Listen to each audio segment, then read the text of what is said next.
Hello, this is Mel Thompson, and this is a podcast, and a series of podcasts about political risk. Today we'll be discussing the relationship between Vietnam and China, and how that relationship, particularly the trade aspect of it, is going to be impacted by the economic slowdown in China. Now, the recent moves by China to devalue its currency require action by the government of Vietnam.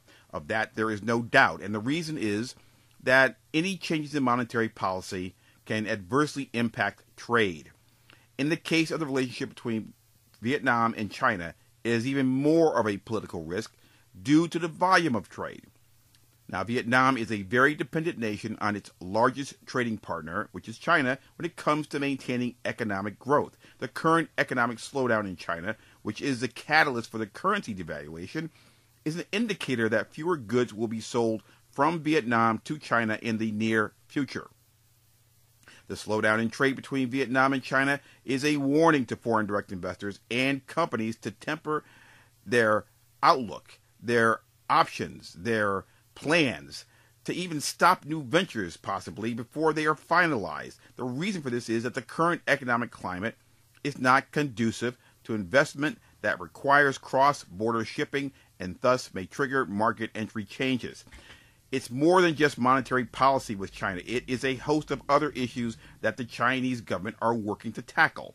The efforts of the Chinese government may be swift and unannounced, and thus create a problem for projects in the works that require shipping of goods between China and Vietnam.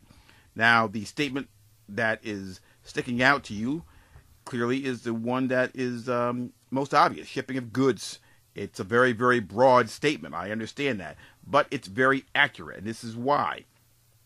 In the health and safety products field, there's no doubt that China is not going to do anything to not get what they need. And I certainly don't think they're going to do anything to not send anything that is required in those areas to Vietnam, particularly if the government is in need for some reason. And that would require the outright policy changes to be tempered when it comes to certain types of goods, even the goods coming from private sectors that would go through governments in the case of an emergency, or in a case just to maintain the current supplies of necessary safety and health items.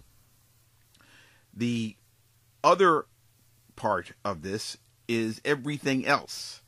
The shipping of goods is only pertaining to health and safety products between the governments, in my opinion. I could be totally wrong, but I don't think so. I think anything else is on the table to be slowed down through new changes in market entry policy, due to the fact that there are a lot of other things going on in China, more so than just the devaluation of its currency. There are other aspects of their economy that need to be tempered to create a better economic climate for their people, and not so much of a good economic climate for those who want to sell goods in China.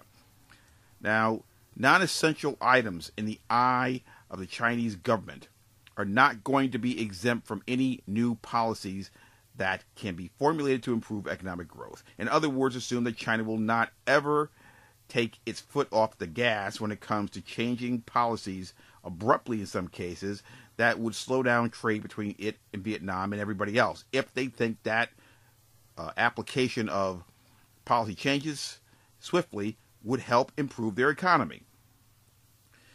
The cheaper yuan will put more money in the pockets of Chinese exporters.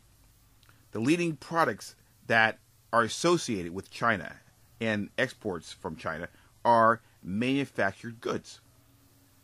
And those goods are going to be a lot cheaper when the currency is devalued, which is what's going on right now. The economy of Vietnam, when it comes to that particular aspect of trade between manufactured goods, is going to be impacted, and already has no doubt been impacted.